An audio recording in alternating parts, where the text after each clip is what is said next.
Welcome to Tnpsc Developer Academy. இந்த வீடியோவில் TNPSC Group 2 உடைய மெயின்ஸ்க்கான ஜென்ரல் ஸ்டடீஸ் தான் வந்து நம்ம பார்க்க போகிறோம். ஜென்ரல் ஸ்டடீஸில் இது வந்து யூனிட் 2 செகண்ட் யூனிட் பார்க்க போகிறோம். செகண்ட் யூனிட் வந்து ரொம்ப முக்கியமானது. மொத்தம் 30 கொஸ்டின்ஸ் வந்து நமக்கு வரும். ஸோ செகண்ட் யூனிட் 30 கொஸ்டின்ஸ் வந்து நமக்கு வராங்க. அட்மினிஸ்ட்ரேஷன் ஆஃப் ஸ்டேட்ஸ், அதாவது அட்மினிஸ்ட்ரேஷன் ஆஃப் தமிழ்நாடு தான் வந்து இந்த யூனிட் 2ல் கொடுத்துருக்காங்க. ஸோ இதில் வந்து நம்ம ஆல்ரெடி வந்து ஒரு வீடியோ பார்த்துருப்போம். அந்த வீடியோவில் தமிழ்நாடு பஞ்சாயத்து ஆக்ட், அதுக்கப்புறம் கிராம சபா. ஸோ பஞ்சாயத்து ஆக்ட் 1994, கிராம சபா பார்த்துருப்போம். அடுத்த டாபிக் வந்து தமிழ்நாடு அட்மினிஸ்ட்ரேஷனில் nature, evolution and organisational structure and functions. So இதுதான் வந்து இப்போ வீடியோவில் நம்ம வந்து பார்க்க போகிறாங்க. ஸோ அதுக்கு முன்னாடி உங்களோட சேனல் TNPSC டெவலப்பர் அகாடமி புதுசாக வரீங்கன்னா சப்ஸ்கிரைப் பண்ணிட்டு பெல் பட்டன் கிளிக் பண்ணிக்கோங்க. வீடியோ பிடிச்சிருந்தா TNPSC படிக்கிற உங்கள் ஃப்ரெண்ட்ஸுக்கும் வந்து ஷேர் பண்ணி கொடுங்க. ஓகே, நம்ம ஸ்டார்ட் பண்ணலாங்க கிளாஸு. ஸோ தமிழ்நாடு அட்மினிஸ்ட்ரேஷனில் ஃபஸ்ட்டு அதனுடைய நேச்சர். ஸோ தமிழ்நாடு நிர்வாகம் எப்படி இருந்தது அப்படின்னு சொல்லி அதனுடைய ஹிஸ்ட்ரி பார்க்கலாம். ஸோ இது எல்லாமே வந்து பேசிக்காக ஓவராலாக ஒரு எல்லா டாப்பிக்குமே வந்து மிக்ஸ் ஆகி சும்மா ஜென்ரலாக பார்க்கக்கூடியதான். இதில் டாப்பிக்கில் என்னென்ன வரும் அப்படின்றது ஒரு ஐடியா வந்து தெரிஞ்சுக்கோங்க. அது மட்டும் போதும் நமக்கு. தமிழ்நாடு அப்படின்னு பார்த்தோம்னா நமக்கு வந்து எப்போ தமிழ்நாடு ஃபார்ம் ஆச்சுங்க, November 1, 1956 தான் வந்து தமிழ்நாடு ஃபார்ம் ஆகுது. ஸோ தமிழ்நாடு வந்து மொழி மாநிலமாக பிரிக்கப்பட்டது வந்து November 1, 1956. ஸோ தமிழ்நாடு அப்படின்னு சொல்லி ரீநேம் பண்ணப்பட்டது எப்போனா January 14, 1969 வந்து அண்ணா அவர்கள் சிஎம்மாக இருக்கும்போது ரீநேம் பண்ணியிருப்பார். தமிழ்நாடு அப்படின்னு சொல்லி January 14, 1969 அன்னைக்கு வந்து ரீநேம் பண்ணியிருப்பாரு. நெக்ஸ்ட் ஒரு ஆக்ட் பார்க்குறோம். So Tamil Nadu transparency in tenders act 1998. So டெண்டர்ஸை வந்து டிரான்ஸ்பரண்டாக இருக்கணும் அப்படின்னு சொல்லி தமிழ்நாடு கொண்டு வந்த ஆக்ட் வந்து Tamil Nadu transparency in tenders act 1998. அதுக்கப்புறம் ரொம்ப முக்கியமானது நியூட்ரியஸ் மீல் ப்ரோக்ராம். இப்போ இந்த 1982 இருந்து தமிழ்நாட்டில் வந்து இம்ப்ளிமெண்ட் பண்ணிட்டு வராங்க. ஸோ நியூட்ரியஸ் மீல் மதிய உணவு திட்டம். அதுக்கப்புறம் கிரேடல் பேபி ஸ்கீம். ஸோ இது வந்து 92 இருந்து கிரேடல் பேபினா தொட்டிலுக்கு வந்து திட்டம் அப்படின்னு சொல்லப்படுகிறது. அடுத்து பாருங்க, health insurance scheme. So chief minister முதல்வரின் மருத்துவ காப்பீட்டு திட்டம் 5 லட்ச ரூபா. ஸோ ஒரு ஃபேமிலிக்கு ஒரு வருஷத்துக்கு. ஸோ இது வந்து 1 இயர் அப்படிங்கிறது ரொம்ப முக்கியமானது. ஸோ இது வந்து 5 வருஷத்துக்கு இல்லை 1 வருஷத்துக்கு அப்படிங்கிறது தெளிவாக தெரியணும். Chief minister comprehensive health insurance scheme வந்து 5 லட்ச ரூபா ஒரு ஃபேமிலிக்கு ஒரு வருஷத்துக்கு. ஸோ நம்ம தமிழ்நாட்டுடைய அஃபிஷியல் லாங்குவேஜ் வந்து தமிழ் தான். ஸோ அஃபிஷியல் லாங்குவேஜ் ஆக்ட் 1956 படி தமிழ் தான் நமக்கு வந்து அஃபிஷியல் லாங்குவேஜ். பட் கம்யூனிகேஷனுக்கு வந்து அஃபிஷியல் கம்யூனிகேஷனுக்கு இப்போ தமிழ் அண்ட் இங்கிலீஷ் ரெண்டுமே வந்து நம்ம பயன்படுத்துவோம். அதே மாதிரி ஸ்கூலில் வந்து தமிழ் கம்பல்சரி அப்படின்னு சொல்லி சொல்லக்கூடிய ஆக்ட் வந்து தமிழ்நாடு தமிழ் லேர்னிங் ஆக்ட் 2006.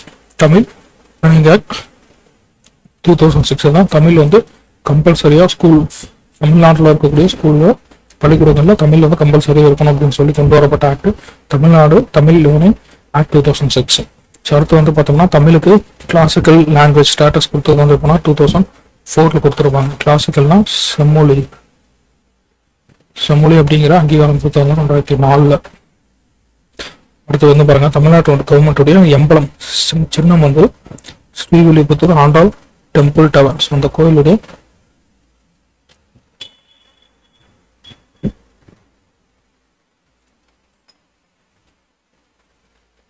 ஆண்டாள் டெம்பிளுடைய கோபுரம் தான் தமிழ்நாடு கவர்மெண்ட்டுடைய சின்னம், எம்பளமாக இருக்கும். ஸோ தமிழ்நாட்டில் இருக்கக்கூடிய village panchayat 12,524, panchayat union 388, district panchayat 31. So இதுமாதிரி கார்பரேஷன்ஸ் 15. ஸோ இது வந்து அப்டேட் பண்ணிக்கோங்க. 15 கார்பரேஷன்ஸ் ஆட் ஆகிருக்கும். 121 முனிசிபாலிட்டிஸ், 520 டவுன் பஞ்சாயத்து இருக்குது. அடுத்து vision Tamil Nadu 2023. So 2023 vision Tamil Nadu document என்ன சொல்லியிருக்கேன்னா 2023 ரீச் பண்ணக்கூடிய இன்ஃப்ராஸ்ட்ரக்சர் பிளான் வந்து அதில் சொல்லியிருப்பாங்க. விசன் தமிழ்நாடு 2023 ரீச் பண்ணக்கூடிய இன்ஃப்ராஸ்ட்ரக்சர் பிளான் சொல்லியிருக்கக்கூடியதான் விசன் தமிழ்நாடு 2023. அடுத்து தமிழ்நாட்டில் கூட அர்பனைசேஷன் ரேட் பார்த்தோம்னா 48.45. ஸோ அர்பனைசேஷன்னா நகரமயமாக்கம் பர்சன்டேஜ் 48.45%. அதே மாதிரி இன்டர்நெட் பெனட்ரேஷன் பார்த்தோம்னா 66.44% அளவுக்கு இன்டர்நெட் இணைய வசதியை வந்து பயன்படுத்திட்டு இருக்காங்க. ஸோ அந்த அளவுக்கு இன்டர்நெட் வந்து நமக்கு கிடைக்குது. 66.44 44%, இன்டர்நெட் அனடேஷன் அர்பனைசேஷன் வந்து 48.45%. Next Madras presidency. So Madras மாகாணம் எப்போ உருவானது? 1653 1653. ஸோ அப்போ இருந்த மெட்ராஸ் பிரசிடென்சி அப்படிங்கிறது இருக்கக்கூடிய தமிழ்நாடு, கேரளா, கர்நாடகா, ஆந்திர பிரதேஷ், தெலுங்கானா, ஒடிசா, லட்சத்தீப். ஸோ லட்சத்தீப் எல்லாமே உள்ளடக்கியதாக இருந்தது தான் மெட்ராஸ் மாகாணம். அதே மாதிரி 1688 முதலாக மெட்ராஸ் கார்பரேஷன் வந்து உருவானது. 1688 இந்தியாவிலே வந்து ஓல்டஸ்ட் முனிசிபல் பாடி அப்படின்னு சொல்லக்கூடியது மெட்ராஸ் தான்.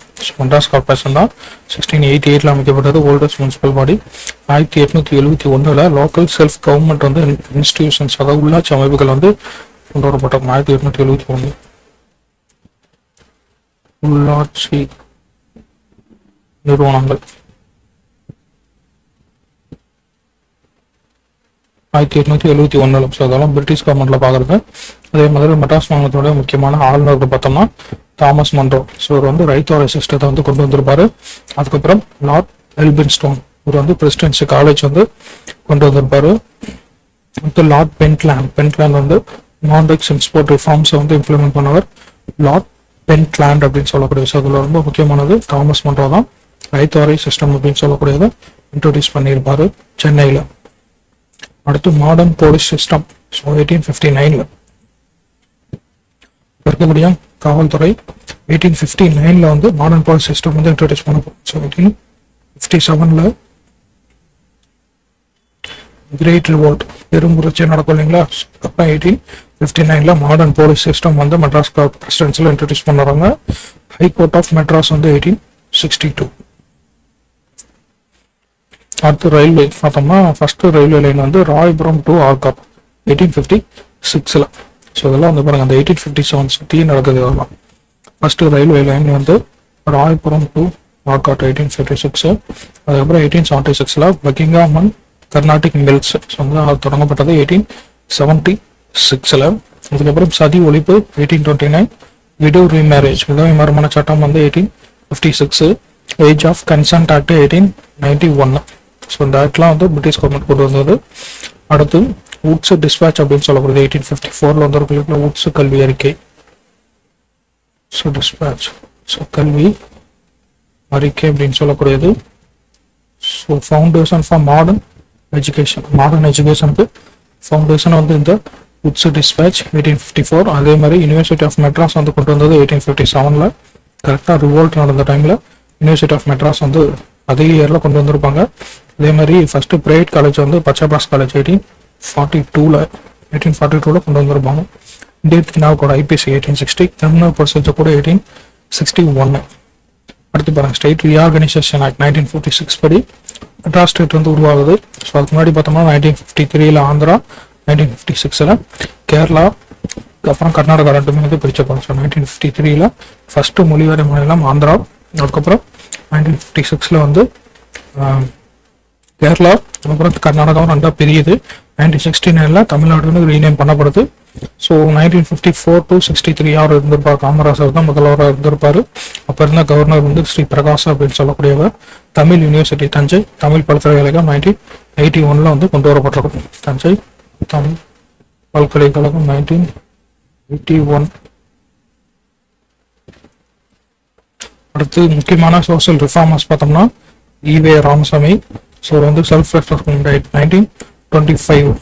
இது வந்து யூனிட் 1ல நம்ம சுயமரியாதை இயக்கம் நல்லா டீட்டெயில்டாக பார்த்துருப்போம். ஸோ அந்த வீடியோக்கான லிங்க் இருக்குது, டிஸ்கிரிப்ஷனில் இருக்கும், அந்த வீடியோ பாருங்கள். அடுத்து temple entry movement, temple entry proclamation. So 1939. இந்த 1939 தான் யாருடைய கவர்மெண்ட் இருப்பாங்கன்னா ராஜாஜி கவர்மெண்ட் வந்து இருந்திருக்கும். ராஜாஜி வந்து சீஃப் மினிஸ்டராக இருந்திருப்பாரு. அவர் தான் வந்து அந்த டெம்பிள் என்ட்ரிக்கான ஒரு சட்டத்தை கொண்டு வந்திருப்பார். 1939 சட்டத்தை கொண்டு வந்து மதுரை மீனாட்சி அம்மன் கோயிலில் வந்து தாழ்த்தப்பட்டவர்கள், அதுக்கப்புறம் மற்ற ஒடுக்கப்பட்ட சமூகங்கள் வந்து கோயிலில் நுழையணும் அப்படின்னு சொல்லி மதுரை மீனாட்சி கோயிலில் முதலாக கோயிலில் நுழையத்துக்கான சட்டம் ஏற்று கோயிலில் வந்து மதுரை மீனாட்சி கோயிலில் இது இம்ப்ளிமெண்ட் பண்ணியிருப்பாங்க. அதுக்கப்புறம் ஆன்டி இந்தியா அஜிடேஷன், ஸோ இந்திய எதிர்ப்பு போராட்டம் 1937 வந்து நடந்திருக்கும். அதுவும் ராஜாஜி கவர்மெண்ட்ல தான். அடுத்து reservation policy for backward classes, so இது வந்து 1921 வந்து ரிசர்வேஷன் கொண்டு வந்திருப்பாங்க. So communal GO. அதுக்கப்புறம் தமிழ்நாடு பேக்வர்ட் கிளாஸஸ் கமிஷன்ஸ் வந்து 1969 கொண்டு வந்திருப்பாங்க. Tamil Nadu backward classes commission. So அந்த கமிஷன் ஒரு 3 கமிஷன் இருக்கும், அதுவும் வந்து நம்ம டீட்டெயிலாக படிப்போம். தமிழ்நாடு பேக்வர்ட் கிளாஸஸ் கமிஷன் 1969 வந்து போடப்பட்டிருக்கும். அடுத்து எம்ஜிஆர் கவர்மெண்ட்ல பார்த்தோம்னா nutritious meal scheme 1982, all women police station. So இதுவும் வந்து முக்கியமான ஆல் உமன் போலீஸ் ஸ்டேஷன்ஸ் 1992 வந்து கொண்டு வரப்பட்டிருக்கும். அதுக்கப்புறம் 30% reservation for women in government jobs 1989 வந்து இம்ப்ளிமெண்ட்ல இருக்கு. ஸோ உமனுக்கு வந்து 30% கொடுக்குறது. இது இப்போ இருக்கக்கூடிய பிரசன்ட் கவர்மெண்ட் வந்து 40% இன்க்ரீஸ் பண்றேன்னு சொல்லியிருப்பாங்க, பட் இன்னும் அதை இம்ப்ளிமெண்ட் பண்ணியிருக்க மாட்டாங்க. அடுத்து bifurcation of health and family welfare department 1983, chief minister special cell for grievance redressal 1977, chief minister special cell for grievance redressal குறைதீர்ப்பு ஒரு ஸ்பெஷல் செல் 1977. அதுக்கப்புறம் ஜெயலலிதா அவங்க சிஎம்மா இருந்தப்போ விஷன் 23 டாக்குமெண்ட் வந்து ரிலீஸ் பண்ணியிருப்பாங்க. ஸோ இது மெயினாக எதுக்காகனா இன்ஃப்ராஸ்ட்ரக்சர் பிளான் தான். விஷன் 23ங்கிறது மெயின் ஃபோக்கஸ் பண்ணது இன்ஃப்ராஸ்ட்ரக்சர் கட்டமைப்பு. அதுக்கப்புறம் அம்மா கேன்டீன் 2013 ஃப்ரீ லேப்டாப் ஸ்கீம் வந்து 2011 கொண்டு வந்திருப்பாங்க. ஸோ இது 2012 வந்து என்ன கொண்டு வந்தாங்க, Tamil Nadu infrastructure development board. So TNIDB அப்படின்னு சொல்லிட்டு தமிழ்நாடு இன்ஃப்ராஸ்ட்ரக்சர் டெவலப் பண்ணுறதுக்காக. ஸோ விஷன் 23 டாக்குமெண்ட்ல இன்ஃப்ராஸ்ட்ரக்சர் சொல்லியிருப்பாங்க. ஸோ இந்த இன்ஃப்ராஸ்ட்ரக்சரை இம்ப்ளிமெண்ட் பண்ணுறதுக்காக இன்ஃப்ராஸ்ட்ரக்சர் டெவலப்மெண்ட் போர்டு 2012 கொண்டு வரப்பட்டிருக்கும். ஸோ இவங்க கொண்டு முன்னெடுத்த ப்ராஜெக்ட்ஸ் பார்த்தோம்னா ஐடி காரிடார் 2000. ஸோ இது வந்து ராஜீவ்காந்தி சாலை இருக்கக்கூடியது. அதுக்கப்புறம் திருப்பூர் வாட்டர் சப்ளை ப்ராஜெக்ட் 2005. இது வந்து ஃபர்ஸ்ட் வாட்டர் BBB. ஸோ BBBனா பப்ளிக் பிரைவேட் பார்ட்னர்ஷிப்.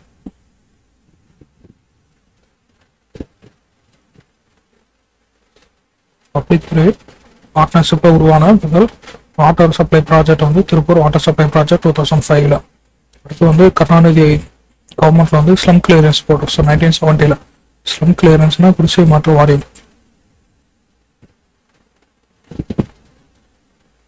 குடிசை மாற்று வாரியம் 1970. அதுக்கப்புறம் 1982 pollution control board. So TNPSC 1982. 97 வந்து சமத்துவபுரம். அதுக்கப்புறம் ஹெல்த் இன்சூரன்ஸ் ஸ்கீம் வந்து 2009 வந்து கொண்டு வந்திருப்பாங்க. ஸோ அதுக்கப்புறம் முக்கியமான பாலிசிஸ் பார்த்தோம்னா solar energy policy 2012, electric vehicle policy 2019, aerospace and defence policy 2019. So EV policy 2019, aerospace and defence policy 2019. அடுத்து ஸ்பெஷல் பர்பஸ் வெஹிக்கிள்ஸ். ஸோ இது வந்து ஒரு குறிப்பிட்ட ப்ராஜெக்ட் வந்து ஒரு பர்டிகுலர் ப்ராஜெக்டாக உருவாக்கப்பட்டிருக்கக்கூடிய ஒரு நிறுவனம் அப்படின்னு சொல்லுவோம். ஸ்பெஷல் பர்பஸ் வெஹிக்கிள் SPVs அப்படின்னு சொல்லக்கூடியது. ஸோ இப்போ சென்னை ஸ்மார்ட் சிட்டி டெவலப் பண்ணுறதுக்காக Chennai smart city limited. So 2015 Tamil Nadu road development company TNRTC 1998 வந்து உருவாக்கப்பட்டிருக்கும். Tamil Nadu road development company TNRTC 98 Chennai smart city limited 2015 கொண்டு வரப்பட்ட ஸ்பெஷல் பர்பஸ் வெஹிக்கிள்ஸ். அடுத்து வந்து ஆர்கனைசேஷனல் ஸ்ட்ரக்சர்ஸ் அப்படின்னு பார்த்தோம்னா சீஃப் செக்ரட்டரி, அதாவது செக்ரட்டேரியட்ல இருக்கக்கூடிய ஒரு ஹையஸ்ட் ரேங்கிங்ல கூட ஒரு சிவில் சர்வ் வந்து யாருங்க, சீஃப் செக்ரட்டரி அப்படின்னு சொல்லக்கூடிய செக்ரட்டேரியட்ல இருக்கக்கூடியவர். ஸோ ஹெட் ஆஃப் செக்ரட்டேரியட் அப்படின்னு நம்ம சொல்லுவோம். So it's the state secretariat. Generally 2 to 3 years இருப்பாரு, எக்ஸ்டர்னும் பண்ணிக்கலாம். அடுத்து வந்து டைரக்டரேட். ஸோ அந்த செக்ரட்டேரியட்ல வந்து டைரக்டரேட்ஸா, ஸோ அந்த டிபார்ட்மெண்ட்ஸ் அந்த மினிஸ்ட்ரிஸ் கீழே டைரக்டரேட்ஸா வந்து பிரிச்சு வச்சிருப்பாங்க. ஸோ இதெல்லாம் இந்த டைரக்டரேட் அப்படிங்கிறது எக்ஸிக்யூட்டிவ் ஏஜென்சிஸ், ஒவ்வொரு துறைக்கான செயல் திட்டங்களை இம்ப்ளிமெண்ட் பண்ணக்கூடிய ஒரு எக்ஸிக்யூட்டிவ் ஏஜென்சிஸ் தான் டைரக்டரேட்ஸ். இதனுடைய ஹெட் வந்து டைரக்டர் இல்லை கமிஷனர் அப்படின்னு சொல்லுவாங்க. டோட்டல் நம்பர் ஆஃப் டிபார்ட்மெண்ட்ஸ் வந்து 37 டிபார்ட்மெண்ட்ஸ் வந்து இருக்கு. ஸோ அடுத்தது பார்த்தோம்னா டிஸ்ட்ரிக்ட் லெவலில் பார்க்குறப்ப டிஸ்ட்ரிக்ட் கலெக்டர் அல்லது மேஜிஸ்ட்ரேட் அப்படின்னு சொல்லுவோம். So law and order and judicial. So இந்த ஜுடிஷியல் ரிலேட்டடான எல்லா பவர்ஸும் இருக்கக்கூடியவங்க தான் டிஸ்ட்ரிக்ட் கலெக்டர். அவர் வந்து மேஜிஸ்ட்ரேட் சொல்லுவோம், டிஸ்ட்ரிக்ட் மேஜிஸ்ட்ரேட். ஸோ இப்போ அந்த டிஸ்ட்ரிக்ட் கலெக்டருங்கிற போஸ்ட் வந்து ஃபர்ஸ்ட் யார் கிரியேட் பண்ணா, வேரன் ஹாஸ்டிங்ஸ் 1772 வந்து உருவாக்கியிருப்பாரு. ஸோ அதுக்கப்புறம் 1786 board of revenue. So establishment of board of revenue, வருவாய் வாரியம். இதுவும் வந்து மெட்ராஸ்ல உருவாக்கப்படுது, வருவாய் வாரியம். அதே மாதிரி கலெக்டரேட் சிஸ்டம் வந்து இம்ப்ளிமெண்ட் பண்ணது 1786 இருந்தது. ஸோ கலெக்டர் அப்படிங்கிற போஸ்ட்டை 1972 வந்து கிரியேட் பண்ணியிருப்பாரு. கலெக்டரேட் அப்படின்னு சொல்லக்கூடிய அந்த சிஸ்டம் வந்து 1786 இருந்து இம்ப்ளிமெண்ட் பண்ணிட்டு வரோம். ஃபர்ஸ்ட் கலெக்டர் வந்து செங்கல்பட்டுக்கு அப்பாயின் பண்ணியிருப்பாங்க 1794. ஸோ இவர் கலெக்டருங்கிறவர் சீஃப் அட்மினிஸ்ட்ரேட்டிவ் வந்து ரெவன்யூ ஆஃபீஸர். முக்கியமாக கலெக்டர் கொண்டு வந்தது ரெவன்யூக்காக தான். ஸோ ஒரு கவர்மெண்ட் கரெக்டாக ரெவன்யூ கலெக்ட் பண்ணணும் அப்படின்றதுக்காக தான் ஃபர்ஸ்ட் கலெக்டர் கொண்டு வந்திருப்பாங்க. ஸோ ஃபர்ஸ்ட் சீஃப் அட்மினிஸ்ட்ரேட்டிவ் வந்து revenue officer, state government avoid பண்ணக்கூடியவர். அதே மாதிரி எலெக்ஷன் ஆஃபீஸரும் அவர் தான், இந்த டிஸ்ட்ரிக்டான எலெக்ஷன் ஆஃபீஸரும் அவர் தான். ஸோ 144 இம்ப்ளிமெண்ட் பண்ணக்கூடியது. அதுக்கப்புறம் ப்ரிவென்டிவ் டிடென்ஷன், ஸோ ஒருத்தரை வந்து அரெஸ்ட் வாரண்ட் இல்லாமல் கொண்டு வந்து ஒரு டிடென்ஷனில் வைக்கக்கூடிய ஆர்டர்ஸ் இஷ்யூ பண்ணக்கூடிய அந்த பவரும் கலெக்டருக்கு தான் இருக்குது. ஸோ லேண்ட் ரெவன்யூ ஆக்ட் 1876 படி ஸோ அவருடைய அப்பாயின்மெண்ட்டு அதுக்கப்புறம் அவருக்கான பவர்ஸும் வந்து லேண்ட் ரெவன்யூ ஆக்ட் 1876 வந்து சொல்லியிருக்காங்க. Ex officio district development officer, so இந்த டிஸ்ட்ரிக்டுடைய டெவலப்மெண்ட் ஆஃபீஸர்ஸ் கலெக்டர்ஸ் தான். ஸோ கம்யூனிட்டி டெவலப்மெண்ட் ப்ரோக்ராம் 1952 கொண்டு வந்தால் அந்த கம்யூனிட்டி டெவலப்மெண்ட் ப்ரோக்ராமுடைய டிஸ்ட்ரிக்ட் டெவலப்மெண்ட் ஆஃபீஸர்ஸ் கலெக்டர்ஸ் தான். அதே மாதிரி தமிழ்நாடு ஸ்பெஷலாக தனியாக ஒரு ஆக்ட் கொண்டு வந்துடுறாங்க, district collectors powers act 1955. Tamil Nadu district collector powers act 1955. So அதே மாதிரி டிசாஸ்டர் மேனேஜ்மெண்ட் ஆக்ட் 2005 படி district disaster management authority, so DTMA உடைய சேர்மனாக கலெக்டர் தான்.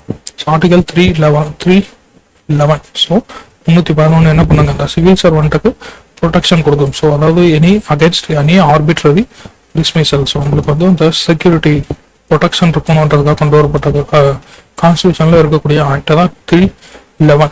So protection to civil servants against arbitrary dismissal. அதுக்கப்புறம் all India service rules, so 1968 கொண்டு வந்திருப்பாங்க.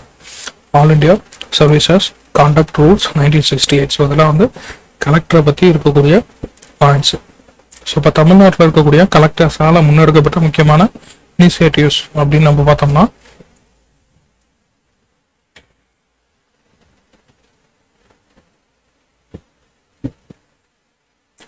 Namakkal model. So first பாருங்க, Namakkal model அப்படின்னு சொல்லக்கூடியது என்னன்னா 100% இன்ஸ்டிடியூஷனல் டெலிவரிஸ். அதாவது இன்ஸ்டிடியூஷனல் டெலிவரிஸ்னா ஆஸ்பத்திரிகள் அந்த மருத்துவ நிறுவனங்களில் போய் குழந்தை பெற்றுக்கொள்ளணும் அப்படின்னு சொல்லி 100% ஹாஸ்பிட்டலில் தான் நீங்கள் மகப்பேறு பார்க்கணும் அப்படின்னு சொல்லி இம்ப்ளிமெண்ட் பண்ண மாடல் தான் நாமக்கல் மாடல். அதை இம்ப்ளிமெண்ட் பண்ண கலெக்டர் வந்து சகாயம் அவர்கள் தான் இம்ப்ளிமெண்ட் பண்ணியிருப்பாங்க நாமக்கல் டிஸ்ட்ரிக்ட்ல. அடுத்து வந்து மிஷன் ஜீரோ டிராப் அவுட் அப்படின்னா பள்ளிகளில் இந்த இடைநிற்றலை ஜீரோவுக்கு குறைக்கணும் அப்படின்னு சொல்லி இம்ப்ளிமெண்ட் பண்ணது initiative mission zero drop out. இது வந்து ஈரோட்டில் இம்ப்ளிமெண்ட் பண்ணியிருப்பாங்க. கொண்டு வந்தவர் ஜானி டாம் வர்கீஸ் அப்படின்னு சொல்லக்கூடிய அந்த கலெக்டர் தான் அதை இம்ப்ளிமெண்ட் பண்ணியிருப்பாரு ஈரோட்டில் மிஷன் ஜீரோ டிராப் அவுட்ஸ். அதுக்கப்புறம் இ சர்வீஸ் சென்டர், ஸோ இது வந்து திருச்சியில். ஸோ முதல்ல அந்த இ சர்வீஸ் சென்டர்ஸ் வந்து திருச்சியில் கொண்டு வந்திருப்பார் சூர்யா ஷாகு அப்படின்னு சொல்லக்கூடியவர். அதுக்கப்புறம் சென்னையில் வந்து பார்த்தோம்னா ரெயின் வாட்டர் ஹார்வெஸ்டிங், ஸோ மழைநீர் வடிகால் திட்டம், ரெயின் வாட்டர் ஹார்வெஸ்டிங் மழைநீர் வடிகால் திட்டம் வந்து சென்னையில் அதை ஒரு கலெக்டரால் நல்லா கொண்டு வரப்பட்ட இனிஷியேட்டிவ். ஆட்பூர்ணலிங்கம் அப்படின்னு சொல்லக்கூடிய கலெக்டர் கொண்டு வந்திருப்பார் டிஸ்ட்ரிக்ட் கலெக்டர் சென்னையில் ரெயின் வாட்டர் ஹார்வெஸ்டிங். அதுக்கப்புறம் பிளாஸ்டிக் ஃப்ரீ நீல்கிரிஸ் கேம்பெயின் வந்து நீல்கிரிஸுடைய இப்போ ப்ரெசென்ட் ஆகக்கூடிய கலெக்டர் இன்னசென்ட் திவ்யா அப்படின்னு சொல்லக்கூடியவங்க அவங்க இம்ப்ளிமெண்ட் பண்ணியிருப்பாங்க. அதுக்கப்புறம் smart village, so smart city வந்து நம்ம கேள்விப்பட்டிருப்போம். அதே மாதிரி ஸ்மார்ட் வில்லேஜ் நம்ம இனிஷியேட்டிவ் கொண்டு வந்தவர் எஸ்ஏ ராமன். ஸோ எந்த டிஸ்ட்ரிக்ட்னா வெள்ளூரில் smart village district, so V V smart village Vellore. அடுத்து வந்து ஜீரோ பெண்டன்சி கோர்ட்ஸ். ஜீரோ பெண்டன்சினா ஜீரோ இந்த கோர்ட்ஸில் எதுவும் வந்து பெண்டிங் இருக்கக்கூடாது, ஜீரோ பெண்டிங் எதுவும் இல்லாமல் இருக்கிறது. ஸோ ஜீரோ பெண்டன்சி கோர்ட்ஸ் இது வந்து மதுரையில் இம்ப்ளிமெண்ட் அதை இனிஷியேட் பண்ணவர் வந்து டிஜி வினய் அப்படின்னு சொல்லக்கூடிய கலெக்டர்ஸ். அதெல்லாம் வந்து டிஸ்ட்ரிக்ட் கலெக்டர்ஸ் எந்தெந்த ஒரு டிஸ்ட்ரிக்ட் ஓரியன்ட் கொண்டு வந்துறது ஒரு இனிஷியேட்டிவ்ஸ். இதெல்லாம் மெயின்ஸ் எழுதும் போது நீங்கள் இதெல்லாம் அட்மினிஸ்ட்ரேஷன் செக்ஷனில் எழுதுகிறப்போ உங்களுக்கு வேல்யூ ஆடட் பாயிண்ட்ஸாக இருக்கும். அடுத்து வந்து பாருங்கள், Tamil Nadu public service commission TNPSC article 315 சொல்லும். சேர்மன் அண்ட் மெம்பர்ஸ் அப்பாயின் பண்ணக்கூடியவர் கவர்னர் தான் அதனுடைய சேர்மன் அண்ட் மெம்பர்ஸ் அப்பாயின் பண்ணுவார். ஸோ அவங்களுடைய டேர்ம் பார்த்தோம்னா 6 or 62 ஏஜ், ஸோ 6 வருஷம் இல்லைன்னா 62 வயசு வரைக்கும் அவங்க இருக்கலாம். ஸோ அதே மாதிரி ஸ்டேட் பிளானிங் கமிஷன் வந்து 1971 கொண்டு வந்திருப்பாங்க. சீஃப் மினிஸ்டர் தான் அதனுடைய சேர்மன். ஸோ அதே மாதிரி நேஷனல் லெவலில் பிளானிங் கமிஷன் இருக்கும் இல்லைங்களா, ஸோ அதனுடைய சேர்மன் வந்து பிரைம் மினிஸ்டர். ஸோ அப்போ ஸ்டேட் பிளானிங் கமிஷனுடைய சேர்மன் வந்து சீஃப் மினிஸ்டர் தான். ஸோ அடுத்து தமிழ்நாடு கவர்மெண்ட்டுடைய ஃபங்க்ஷன்ஸ், ஸோ அவங்களுடைய அச்சீவ்மெண்ட்ஸ் என்ன இதெல்லாம் அப்படின்னு பார்ப்போம். இந்தியாவுடைய ஓவரால் மேனுஃபேக்சரிங் அவுட்புட்ல 9.6% தமிழ்நாடு கான்ட்ரிபியூட் பண்ணுது. அதே மாதிரி ஈஸ் ஆஃப் டூயிங் பிஸ்னஸ்ல செகண்ட் இடத்துல இருக்கு. ஸோ பிஸ்னஸ் வந்து இந்த அளவுக்கு ஈஸியாக அவங்களால பண்ண முடியுது ஒரு நிறுவனத்தினால. அதுக்கு அரசாங்கம் எந்த அளவுக்கு சலுகை சப்போர்ட் பண்றாங்க அப்படின்னு சொல்லி அதுல செகண்ட் இடத்துல இருக்கு. அடுத்து எலக்ட்ரானிக்ஸ் மேனுஃபேக்சரிங் கிளஸ்டர் வந்து ஸ்ரீபெரும்புதூர்ல வந்து அமைக்கப்பட்டிருக்கும். Electronics manufacturing cluster Sriperumbudur. So SIPCOT தான் நமக்கு வந்து இண்டஸ்ட்ரியல் பார்க்ஸ் வந்து மெயின்டைன் பண்ணக்கூடியவங்க. 21 இண்டஸ்ட்ரியல் பார்க்ஸ் இருக்கு. அக்ரிகல்ச்சர் நம்மளுடைய ஸ்டேட் ஜிடிபியில 12% வந்து அக்ரிகல்ச்சர் தான் வந்து கான்ட்ரிபியூட் பண்ணுது. அதே மாதிரி இந்தியாவில் பார்த்தோம்னா பனானாஸ் அண்ட் டர்மரிக், ஸோ வாழை அப்புறம் மஞ்சள்னா ஸோ வாழை மஞ்சள்ல லார்ஜஸ்ட் ப்ரொடியூசராக இருக்கக்கூடியது தமிழ்நாடு தான் இந்தியா லெவலில். அடுத்து தமிழ்நாடு மில்லட் மிஷன் அப்படின்னு சொல்லக்கூடிய ஸோ திணை மில்லட்டுங்கிறது என்ன திணை. ஸோ இந்த திணையுடைய ப்ரொடக்ஷன் இன்க்ரீஸ் பண்ணணும் அப்படின்னு சொல்லி கொண்டு வரப்பட்ட மிஷன் இது. 20% வந்து ப்ரொடக்ஷன் இன்க்ரீஸ் பண்ணணும் பை 2025 2025 20% வந்து ப்ரொடக்ஷன் இன்க்ரீஸ் பண்ணணும். ஸோ ஈவன் என்ன சொல்லிப்பாங்க மில்லட்டுக்கான இயரா இன்டர்நேஷனல் இயர் ஆஃப் மில்லட்ஸ் அப்படின்னு சொல்லி 2023 வந்து நேஷன்ஸ் வந்து சொல்லியிருப்பாங்க. ஸோ 20% மில்லட் ப்ரொடக்ஷன் இன்க்ரீஸ் பண்ணணும் 2025 அப்படின்னு சொல்லி சொல்லியிருப்பாங்க தமிழ்நாடு மில்லட் மிஷன்ல. அதுக்கப்புறம் ஃபார்மர் ப்ரொடியூசர் ஆர்கனைசேஷன் FPO அப்படின்னு சொல்லக்கூடியது வேளாண் உற்பத்தியாளர் அமைப்பு அப்படின்னு சொல்லக்கூடியது 385 FPOs வந்து செயல்பட்டு இருக்கு. சென்னை மெட்ரோ ரயில் ப்ராஜெக்ட் பார்த்தோம்னா 173 கிலோமீட்டர் வந்து 2026 கவர் பண்ணணும்னு சொல்லி டார்கெட் வந்து வச்சிருப்பாங்க. So 173 kilometre by 26 Chennai metro rail project. அதுக்கப்புறம் ரினியூவபிள் சோர்சஸ் நம்ம பார்த்தோம்னா 13,000 மெகாவாட் வந்து ரினியூவபிள் சோர்சஸ்ல பயன்படுத்தலாம். 13,000 மெகாவாட் ஃப்ரம் ரினியூவபிள் சோர்சஸ்ல இருந்து நமக்கு கிடைக்குது. லிட்ரஸி 80.09%. ஸோ 90% 2025 90% வந்து அச்சீவ் பண்ணுறதுக்கான டார்கெட் வந்து ஃபிக்ஸ் பண்ணியிருக்கிறோம். 2023 பட்ஜெட்ல வந்து பார்த்தோம்னா 36,895 கோடி எதுக்கு எஜுகேஷனுக்கு தான் வந்து ஒதுக்கியிருப்பாங்க. ஸோ அதிகபட்சமாக 36,895 crore rupees வந்து எஜுகேஷனுக்காக ஒதுக்கியிருக்காங்க. இது மாதிரி சைல்டு இம்யூனைசேஷன் அப்படின்னா குழந்தை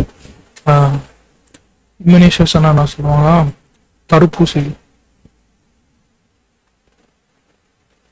தடுப்பூசி அந்த சொட்டு மருந்து கொடுப்பாங்களா தடுப்பூசி அப்புறம் சொட்டு மருந்து இந்த மாதிரி குழந்தைகளுக்கு கொடுக்கக்கூடியதெல்லாம் நம்ம 90% வந்து எல்லா குழந்தைகளுக்கும் வந்து நம்ம இந்த இம்யூனைசேஷன் வந்து கவர் பண்ணியிருக்கோம் சொல்லியிருப்பாங்க. IMR infant mortality rate 15. Green Tamil Nadu mission so 2023 எப்படி என்ன சொல்லியிருப்பாங்க 2.5 crore ட்ரீஸ் வந்து பிளான் பண்ணுவோம். கிரீன் தமிழ்நாடு மிஷன் படி 2.5 crore ட்ரீஸ் வந்து பிளான் பண்ணுறதுக்கான டார்கெட் ஃபிக்ஸ் பண்ணியிருப்பாங்க. அதுக்கப்புறம் ஜெண்டர் டெவலப்மெண்ட் இண்டெக்ஸில் ஸ்கோர் வந்து 0.95. ஸோ ஜெண்டர் டெவலப்மெண்ட் இண்டெக்ஸில் 0.95 ஸ்கோரு.